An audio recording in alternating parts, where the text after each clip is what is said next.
캐나다로 출국하는 연령대가 10여 년 전보다 올라갔네요. 기존엔 어학연수를 거쳐 캐나다의 대학으로 자연스레 입학을 하고 그에 따른 유학 기간을 거쳐 취업과 연계된 케이스가 많았지만 한국에도 영어 교육 인프라 형성이 잘 되어 있고 기존에 어학연수를 다녀왔던 세대가 30대에서 40대 이상이 되어 있는 이유도 있겠지만 베이비붐 세대 이후 점차 줄어든 세대에도 이유가 있을 거라 생각이 들어요. 오늘은 캐나다 유학교사로 캐나다 취업과 이민을 선택해야 하는 이유에 대해서 알아볼까 합니다. 캐나다는 대한민국의 100배가 넘는 면적을 보유하고 있지만 인구는 대한민국의 반도 안 되는 인구로 실질적인 노동력을 이민자에 기대고 있는 실정이에요. 이는 캐나다로 유학과 더불어 취업 및 훗날 이민을 생각하는 이들에게는 아주 중요한 이유이기도 한데요. 문제는 영어를 사용하지 않는 타국인 대한민국에서 영어권 사회주의 국가인 캐나다로 일거리를 찾기 위한 여러 가지 요건 중에 가장 중요한 영어, 현지 문화에 적응, 현지 학력 및 직업에 필요한 자격증, 직업 숙련도, 취업을 위한 체류비자 등등이 여기에 해당이 됩니다.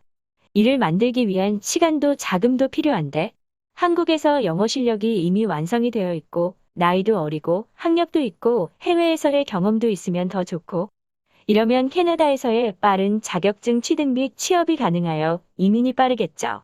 하지만 앞에서 말씀드린 바와 같이 요즘 출국하시는 많은 분들이 중장년층 이상이 많으며 이분들은 많은 자금을 들이지 않고 교육 및 적응 학력 취업과 같은 많은 정착에 필요한 요소에 한계를 가지고 시작을 해야 한다는 겁니다.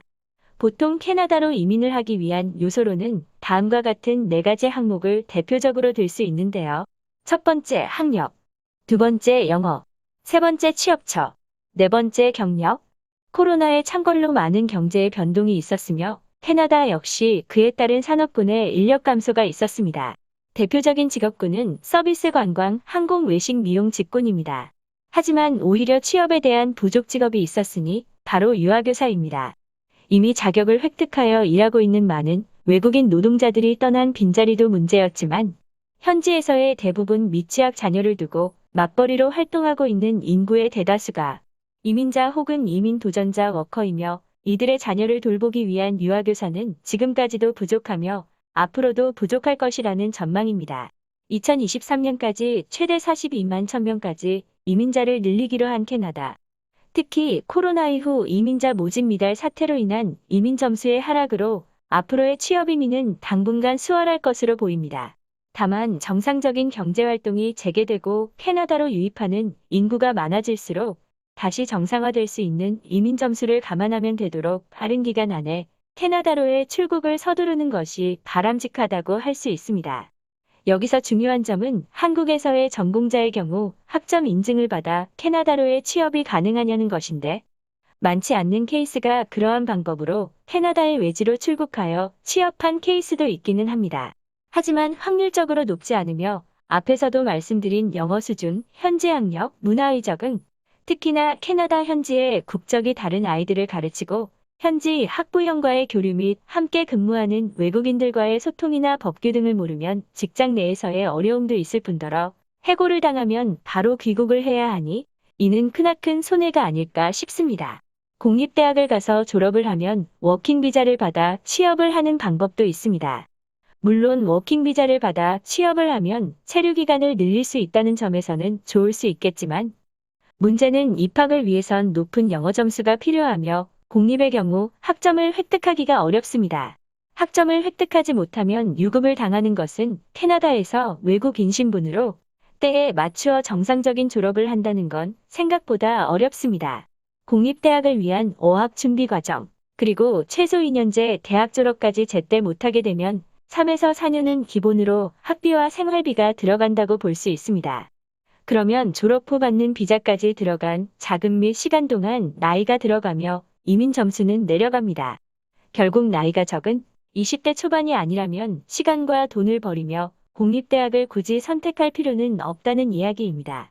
취업처를 구한다는 건 결국 업체에서 채용을 뜻하며 그에 대한 고용증명을 해주면 워킹비자는 스스로 연장할 수 있습니다.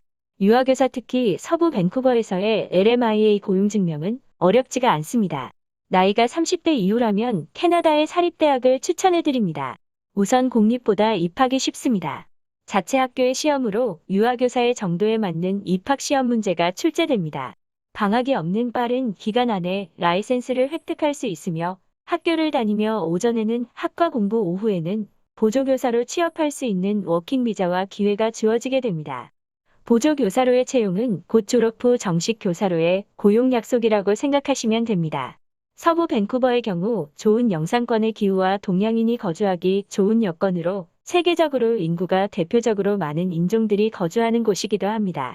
사립대학은 공립대학보다 재정률이 낮으며 학교 행사를 통한 취업 연계가 가능하기도 합니다. 빠른 자격증 취득과 동시 학과 중 취업 연계가 가능하며 고용 연계를 통해 LMIA를 받을 수 있으며 정식 워킹 비자 신청이 가능합니다.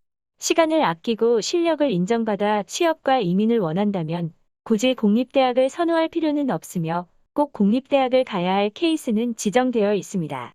캐나다 유아교사의 바른 취업 방법과 이민에 대한 내용으로 소신을 가지고 출국하시길 바랍니다. 취업과 이민은 누군가 해주는 것이 아닌 스스로의 노력으로 방법을 만들어내는 것입니다.